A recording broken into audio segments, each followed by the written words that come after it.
Aksum, the heart of our empire and the cradle of Ethiopian civilization. Even so, every time a caravan stops here to sell its wares, the city seems less grand. More roofs need thatching, fewer shops are open, and even the shouts of the hawkers are ever so slightly less audible. My son doesn't notice, of course. Ever since we entered the city, the boy has stared in awe at every building. It is a marvelous sight for a country lad living in the northern highlands. As we passed a church, a set of golden curtains caught his eye. Father, have you ever seen such a treasure? Why does nobody guard it? Are they not afraid of thieves? I could not help but smile. Why hire strong arms when even the queen dares not take them? A deep frown creased my son's brow. The boy apparently did not know the story of his ruler yet. 40 years ago, when our queen Yodit was but a princess, she discovered the very reason why those curtains do not need any guards. Yodit was truly beautiful. Every lord in the empire competed for her hand, much to the displeasure of Gidajan, her nephew and the heir to the throne. Gidajan devised a plan to be rid of her. In the night, he stole the golden curtains and hid them in her room. When the palace guard discovered the treasure, she was locked in the deepest cells. Luckily, there were some who refused to believe the accusations. One loyal captain named Samuel helped her escape through a secret tunnel. My son smiled when he heard of Yodit's escape. As long as she stayed in the Aksumite Empire, however, Yodit would never be safe from Prince Gidejan. Her journey had merely begun.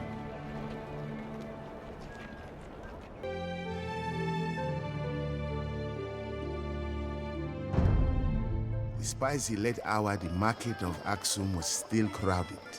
Vendors shouted from several wooden stalls, describing their goods: bolts of silk from the Far East, olibanum incense from Arabia, bracelets made from Egyptian glass, our own Ethiopian ivory.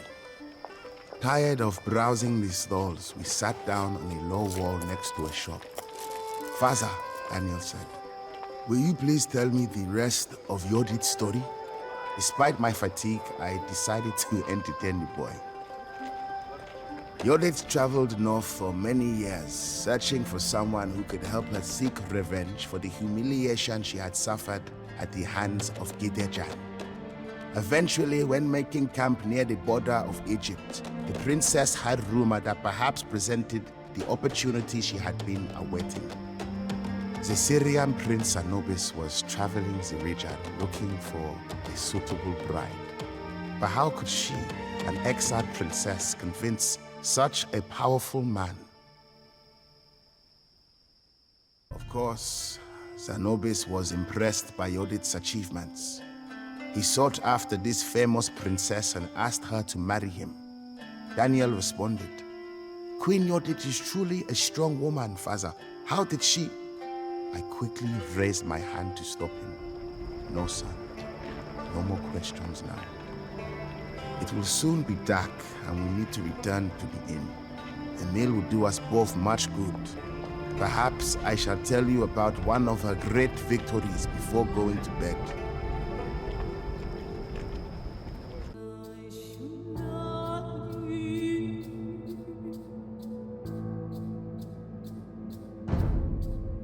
The trade mission in Aksum was quite successful. I sold all of my grain and bought some casks of wine, olive oil, and spices. Those goods would be sure to fetch a good price at home. I looked up from the accounts and rubbed my eyes, tired from reading by the light of a single candle. Everything all right with the camels? I said to greet the boy. He nodded. I offered him a cup of tea and responded, let me tell you more about Yodit before we turn in. After marrying Prince Anubis, Yodit had to be patient for her vengeance. Her husband had to become king and build a larger army if they were to ever defeat the mighty Aksumite Empire.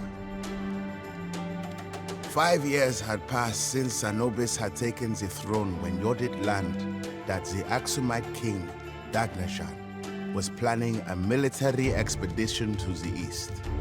If she could send an elite force to ambush and kill Dagnajan, the Aksumite Empire would be severely crippled. The news of Dagnajan's death reached the city of Aksum. Both of his sons tried to seize the throne for themselves.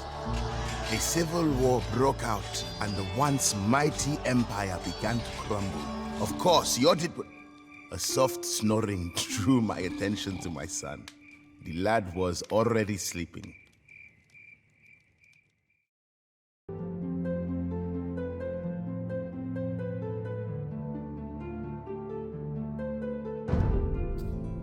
Outside the northern gate, the camels groaned, irritated by the traders mounting the animals to begin the long journey back to the Ethiopian highlands. Drivers urged the large caravan forward with loud shouts and cracking whips. As I took my place next to my boy, the sun slowly began to rise above the hills. Not far from the gate, we passed a field of great stone stelae. Some stood tall, reaching for the sky, but most lay toppled, their pieces scattered over the ground. Father, Daniel asked, looking up at a towering stele. When we entered the city, he told me that these stones marked the graves of ancient kings. Is Dagnajan buried here as well? I shook my head. No, my son. Those kings are long dead, and the body of Dagnajan was never recovered. His two sons were far too busy trying to slay each other. While the Aksumite Empire was divided by civil war, Yodit ordered a fleet to be built. An invading force would cross the Red Sea and strike hard at Musawa, the most important harbor of the empire. So Gideon had managed to kill his brother and take the throne in the meantime. He had also lost the north to Yodit. Soon she would advance to the capital for the final battle. Before I could dispel Daniel's youthful naivety about warfare, shouts arose from the front of the caravan to stop for the night.